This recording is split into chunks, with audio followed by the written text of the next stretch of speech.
नमस्कार, मैं हूं श्रीकांत प्रजापति और आप मेरे साथ देख रहे हैं बीसीसी न्यूज। आई खबरों पर से पहले डालते हैं सुर्खियों पर एक नजर।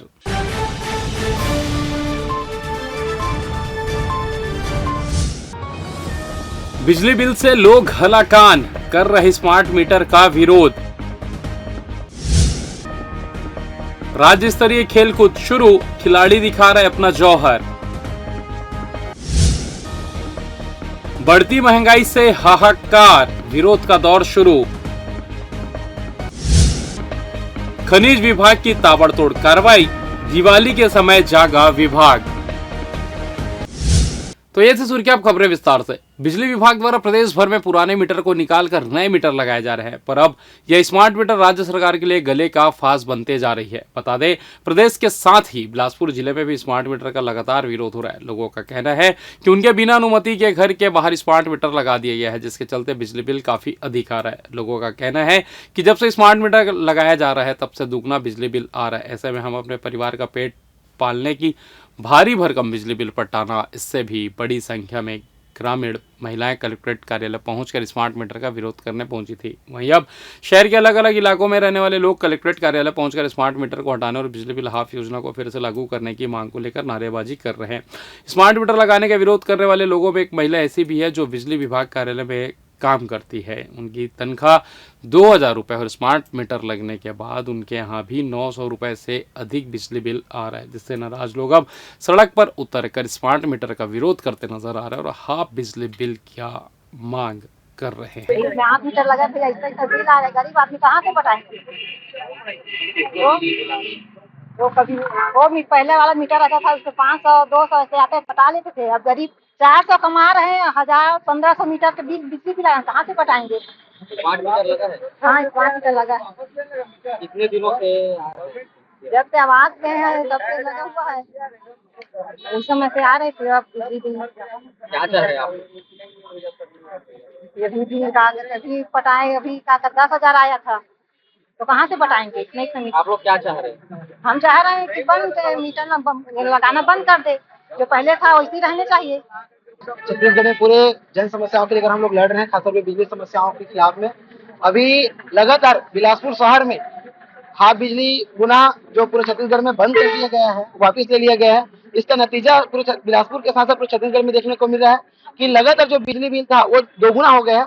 साथ साथ में जब स्मार्ट मीटर लगा दिए गए हैं, स्मार्ट मीटर लगाने का एक अधिकार रहता है कि आपके अनुमति के बिना कोई भी स्मार्ट मीटर आके निकाल के लगा नहीं सकता है। लेकिन अभी हम लोग जब देख रहे हैं कि स्मार्ट मीटर बिना अनुमति, बिना किसी से पूछ के स्मार्ट मीटर लगा दिए गए, उसके बाद अब स्मार्ट मीटर में जबरदस्ती अभी अशोकनगर में ही 26,000 रुपये बिजली बिल आया। मेरे घर में खुद 6,000 रुपये बिजली बिल आया 1 महीने का। तो इसके खिलाफ में हम लोग आंदोलन कर रहे हैं और यहाँ पे कलेक्टर साहब को हम लोग ज्ञापन देंगे और मांग कर रहे हैं कि जो स्मार्ट मीटर है उसको लगाना नहीं चलेगा। साथ साथ में जो हाफ बिजली बिल जो योजना था उसको पुनः आपको छत्तीसगढ़ में लागू करना होगा। साथ साथ में आपका ये अधिकार है कि अगर कोई उपभोक्ता अगर बोलता है कि हम स्मार्ट मीटर नहीं चाहिए, उसके घर में पुनः डिजिटल मीटर लगाना चाहिए। ये हमारी मांग है, क्योंकि ये आप हमारा अधिकार है। साथ साथ में हम पूछना चाह रहे हैं सरकार से कि डिजिटल मीटर में ऐसा क्या खराबी था जिसके कारण में डिजिटल मीटर को खराब करके हटा के स्मार्ट मीटर लगाया गया है। और स्मार्ट मीटर में जब लगाए हैं उसका हमको लाभ बताइए। लाभ बता रहे हैं कि आपके घर में बिजली बिल कम आएगा, लेकिन हम जमीनी स्तर में देख रहे हैं कि बिजली बिल दोगुना तिगुना आ रहा है। साथ साथ में देख रहे हैं कि जो 2 लाख पद जो छत्तीसगढ़ में रीडर का जो है, जो बिजली बिल जो देता है घर में जा जाके, वो पद भी अब खतरे में आ गया है। क्योंकि अब स्मार्ट मीटर रिचार्ज होगा, आपको खुद उपभोक्ता को खुद स्मार्ट मोबाइल में स्मार्ट मीटर को रिचार्ज करना पड़ेगा। इसका मतलब है कि घर घर में अब जो रीडर आ रहा है, बिजली बिल दे रहा है, ये रीडर अब नहीं आएगा। तो साफ है कि 2 लाख पद जो रीडर का है वो भी खत्म हो जाएगा। साथ साथ में जो छत्तीसगढ़ के आम जनता है वो खुद रोजी रोटी करके अपना जिंदगी चला रहा है, रोज मजदूरी करके जा रहा है, 100 रुपया 200 रुपया में चला रहा है, और इधर बिजली बिल महीने में 15,000 26,000 रुपया महीने बिल आ रहा है।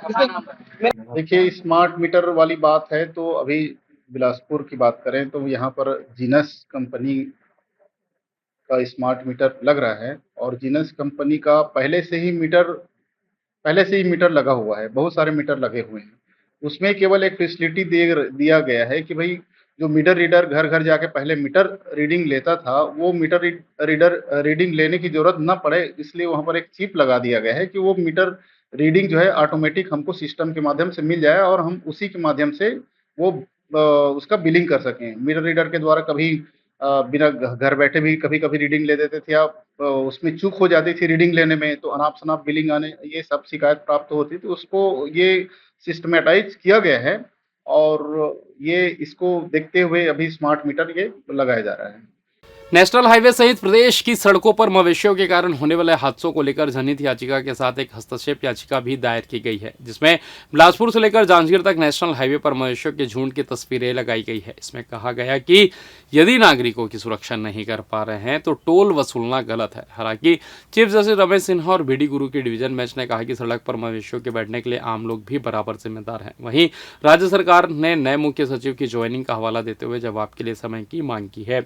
हाईकोर्ट ने सड़कों पर बढ़ते मवेशियों के खतरों को लेकर मुख्य सचिव को 2 हफ्ते में व्यक्तिगत शपथ पत्र देने के निर्देश दिए हैं। दरअसल सड़कों पर मवेशियों और बढ़ते हादसों को लेकर हाईकोर्ट में अलग अलग जनहित याचिकाओं की एक साथ सुनवाई हो रही है। मंगलवार को मामले की सुनवाई के दौरान डिवीजन बेंच में एक नई हस्तक्षेप याचिका दाखिल की गई। याचिका में बिलासपुर से जांजगीर तक NHAI की सड़क पर मवेशियों के जमघट की तस्वीरें पेश की गई। साथ ही कहा गया कि NHAI अपनी सड़कों की सुरक्षा करने में नाकाम है। अगर ऐसा है तो इसके लिए लोगों से टोल टैक्स वसूलना गलत है। इधर बिलासपुर के पुलिस मैदान में खेल और छत्तीसगढ़ी संस्कृति का उत्साह देखने को मिला। यहाँ 25वीं राज्य स्तरीय शालेय खेलकूद प्रतियोगिता का भव्य आयोजन किया गया, जिसमें प्रदेश भर से 1000 से अधिक स्कूली खिलाड़ियों ने अपनी मौजूदगी से माहौल को ऊर्जावान बना दिया। मुख्य अतिथि जिला पंचायत अध्यक्ष राजेश सूर्यवंशी ने दीप प्रज्वलित कर प्रतियोगिता का शुभारंभ किया। उन्होंने कहा कि राज्य सरकार के प्रयासों से आज प्रदेश के खिलाड़ी राष्ट्रीय और अंतर्राष्ट्रीय स्तर पर अपनी प्रतिभा का लोहा मनवा रहे हैं। खेल न सिर्फ फिटनेस का प्रतीक है बल्कि अनुशासन और टीम स्पिरिट की भी मिसाल है। कार्यक्रम में कलेक्टर संजय अग्रवाल, निगम आयुक्त अमित कुमार, जिला पंचायत सीईओ संदीप अग्रवाल समेत अनेक गणमान्य अतिथि मौजूद रहे। सभी का स्वागत जिला शिक्षा अधिकारी विजय टांडे और शिक्षा विभाग के अधिकारियों ने किया। इस अवसर पर आयोजन समिति के अध्यक्ष कलेक्टर संजय अग्रवाल ने कहा कि खेल आयोजन आपसी सौहार्द और मेलजोल का माध्यम है, जो बच्चों में स्वस्थ प्रतिस्पर्धा और सीखने की भावना को प्रोत्साहित करते हैं।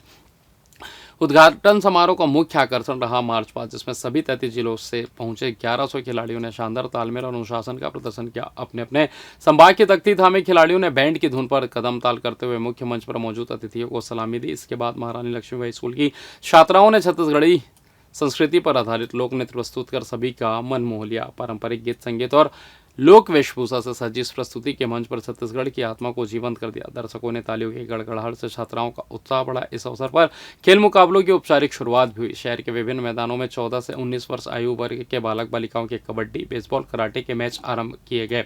आने वाले दिनों में एथलेटिक्स, हॉकी, फुटबॉल और अन्य खेलों में खिलाड़ी अपने अपने हुनर का प्रदर्शन करेंगे। जिले के खेलों के इस महाकुंभ में जहां अनुशासन और प्रतिभा का संगम देखने को मिला, वहीं बिलासपुर ने एक बार फिर साबित कर दिया कि यह शहर सिर्फ शिक्षा और संस्कृति का ही नहीं बल्कि खेल का भी बड़ा केंद्र बनता जा रहा है।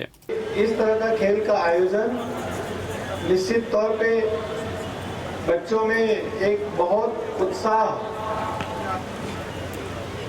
का संचार करता है। जैसे ही इनको पता लगता है कि हमें अमुक जगह अपने स्कूल का, अपने जिले का प्रतिनिधित्व करने के लिए जाना है, तो जितनी उनमें क्षमता होती है उन पूरी क्षमताओं के हिसाब से वो मेहनत करना चालू कर देते हैं। और जिस जगह पे आयोजन होता है उस जगह पे आ करके वो सभी लोगों से मिलते हैं। उत्तर के बच्चे दक्षिण वालों से, दक्षिण के बच्चे पश्चिम वाले से, इसी तरह से पूरे जिले के बच्चे आपस में एक दूसरे से मिलते हैं, एक दूसरे से दोस्ती होती है आप सब लोगों की। और एक इस तरह का एक प्लेटफॉर्म बहुत ही अच्छा प्लेटफॉर्म होता है जो न केवल खेल की गतिविधियों को बढ़ाता है बल्कि आपस में अलग अलग क्षेत्र से जो भी लोग आए हुए हैं उनके बीच में एक बेहतर समन्वय का एक बहुत अच्छा ये माध्यम है। खेलो इंडिया जागो, तो मोदी जी के एक आह्वान है भारत देश में खेल की उन्नति को आगे बढ़े। जब सम्मानीय आदरणीय विश्व के विख्यात प्रधानमंत्री नरेंद्र मोदी जी 2014 से 19 तक देश के लाल किला से सफल जब शपथ ग्रहण जब करी तो देश में स्वच्छता एवं स्वास्थ्य शिक्षा के उन्नति को आगे पथ पर आग्रह करी। तो संघ 2019 से 2024 तक हमारे देश में परिवर्तन के विस्तार हुई, जो अनेक निर्णय जो कठिन से कठिन निर्णय नहीं रही। और अभी आत्मनिर्भर भारत योजना 2024 से अभी तक वर्तमान तक, और वो आत्मनिर्भर भारत के लिए हमारे देश में 2027 तक विकसित भारत के संकल्प के साथ युवा, देश, किसान, समस्त आम नागरिक स्वास्थ्य के प्रति, महिला के प्रति आज एक संकल्प ले हैं कि भारत देश को 1947 तक विकसित भारत के रूप में आप मन के आग्रह कर रहे हैं कि देश के, भारत देश के आर्थिक एवं सांस्कृतिक आर्थिक विरासत के साथ साथ हमारे छत्तीसगढ़ महतारी की सांस्कृतिक विरासत के साथ सब आम जनमानस से आग्रह कर रहे हैं कि विश्व में हम पहली देश में, विश्व में हम खुद व्यापार करते रहे कि हमारे भारत देश के पैसा, हमारे गांव के पैसा, हमारे राज्य के पैसा विदेश में मत जाए, हमारे देश में रहे। 25वीं राज्य स्तरीय शालेय क्रीड़ा प्रतियोगिता 2025 में आए हुए समस्त प्रतिभागियों, खेल अधिकारियों एवं खेल प्रेमियों को मैं जिला प्रशासन एवं स्कूल शिक्षा विभाग बिलासपुर की ओर से हार्दिक अभिनंदन व स्वागत करता हूं। छत्तीसगढ़ अंचल के समय समय पर यह साबित किया है कि खेल से उनका कितना गहरा नाता है और इसीलिए अनेक बार जिला प्रतियोगिता के आयोजन का अवसर हमें मिलता रहा है।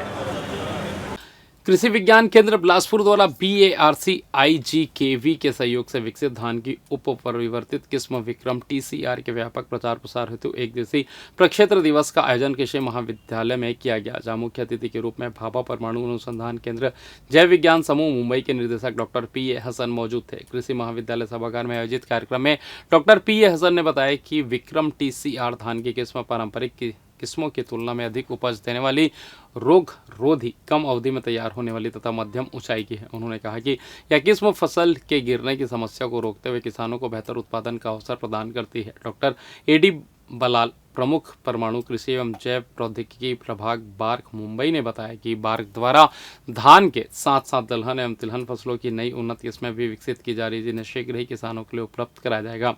डॉक्टर BK दास, प्रमुख केंद्रीय सुधार अनुभाग बार्क मुंबई ने कृषकों से अधिक क्षेत्र में विक्रम TCR धान की खेती करने का आग्रह किया। उन्होंने कहा कि इस किस्म से अधिक उपज और बेहतर लाभ प्राप्त किया जा सकता है। डॉक्टर दीपक शर्मा, प्राध्यापक एवं प्रमुख पादप प्रजनन एवं अनुवांशिकी विभाग, इंदिरा गांधी कृषि महाविद्यालय रायपुर ने किसानों को इस किस्म से उच्च उत्पादकता प्राप्त करने की तकनीकी विधियों की जानकारी दी। डॉक्टर NK शौर्य ने बताया कि बिलासपुर ने अन्य धान किस्मों की तुलना में विक्रम TCR की विशेषताओं एवं कृषि महत्व पर प्रकाश डाला। कार्यक्रम में डॉक्टर SL स्वामी, अधिष्ठाता कृषि महाविद्यालय लोरमी तथा डॉक्टर संजय वर्मा, मुख्य वैज्ञानिक क्षेत्रीय कृषि अनुसंधान केंद्र बिलासपुर ने भी कृषकों को इस उन्नत किस्म को अपनाने के लिए प्रेरित किया। प्रगतिशील कृषक राघवेंद्र सिंह चंदेल को विक्रम TCR धान किस्म के प्रचार प्रसार में उल्लेखनीय योगदान के लिए प्रशस्ति पत्र देकर सम्मानित किया गया।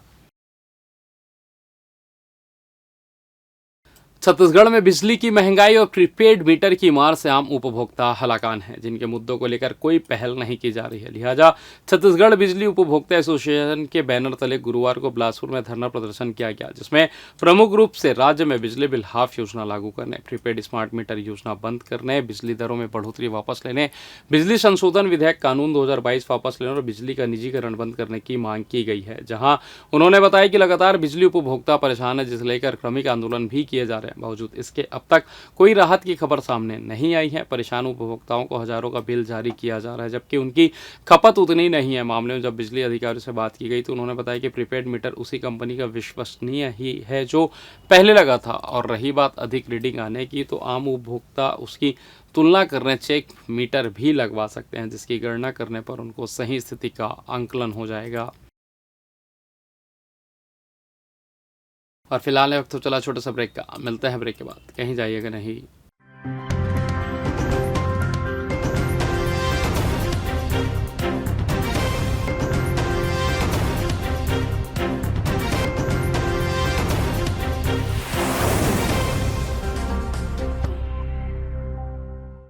और ब्रेक के बाद आप सभी का स्वागत है। यह बढ़ता है अगली खबर की ओर। कलेक्टर संजय अग्रवाल के निर्देश पर खनिज विभाग ने 2 दिनों के भीतर अवैध खनिज परिवहन के खिलाफ सख्त कार्रवाई करते हुए 8 वाहनों को जब्त किया है। उप संचालक खनिज प्रशासन किशोर गोलघाटे के मार्गदर्शन में चलाए गए इस अभियान के तहत जिले में अवैध खनन, परिवहन और भंडारण पर निगरानी लगातार तेज कर दी गई है। 15 अक्टूबर को खनिज अमले ने कुदुदंड, मंगला, पाटबाबा और लोखड़ी क्षेत्र का निरीक्षण किया। जांच के दौरान मंगला पाटबाबा क्षेत्र में बिना अवैध परिवहन पास के रेत और मिट्टी ईंट लदे 4 ट्रैक्टर पाए गए। इन्हें तत्काल जब्त कर थाना सकरी में रखा गया। इसके बाद 16 अक्टूबर को कोनी, नीरतू, सकरी, रतनपुर और गढ़वट क्षेत्र में कार्रवाई की गई। इस दौरान गढ़वट क्षेत्र से अवैध रूप से रेत का परिवहन करते 4 ट्रैक्टर ट्रॉली पकड़ी गई, जिन्हें रतनपुर थाने में रखा गया। वहीं उप संचालक किशोर गोलघाटे ने बताया कि जिले में खनिजों के अवैध उत्खनन और परिवहन पर रोक लगाने के लिए अभियान निरंतर जारी रहेगा। उन्होंने खनिज नियमों को उल्लंघन करने वालों के खिलाफ कठोर कार्रवाई की चेतावनी भी दी है। आपको बता दें कि यह कार्रवाई दिवाली को देखते हुए की जा रही है। ऐसा अंदाजा लगाया जा रहा है क्योंकि अधिकारियों को सारे मामले पते हैं कि कहां कहां पे अवैध रेत घाट चल रहे हैं और कहां कहां पे ट्रैक्टरों से रेत निकाला जा रहा है, लेकिन बावजूद इसके अधिकारी इस पर कोई कार्रवाई नहीं करते हैं।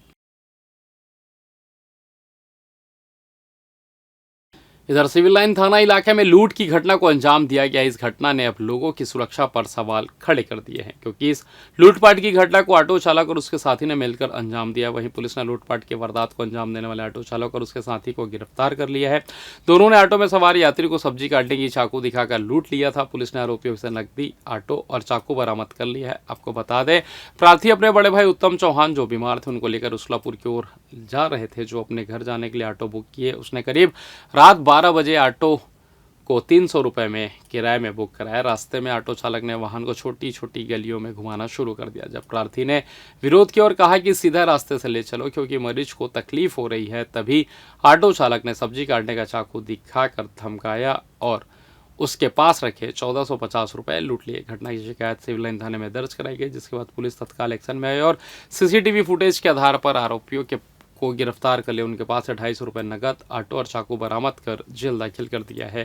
पुरुषोत्तम राज चौहान द्वारा रिपोर्ट दर्ज कराया गया कि उसलापुर स्टेशन से नेहरू चौक ऑटो में आते दौरान जो ऑटो में एक व्यक्ति चला रहा था, उसके एक व्यक्ति और साथ में था, उसके साथ में 1450 रुपये की लूट की गई। साथ में चाकू भी दिखाया गया था। इसमें आरोपियों को पता तलाश कर पकड़ा गया, जिसमें नाम मोहितपुरी गोस्वामी और राजकुमार मानिकपुरी हैं, जो एक कस्तूरबा नगर का है, एक सिरगिट्टी का है, जिसे पकड़ा गया है। ऑटो और 1450 रुपये व चाकू जब्त की गई है। आज न्यायिक रिमांड पर भेजी जा रही है।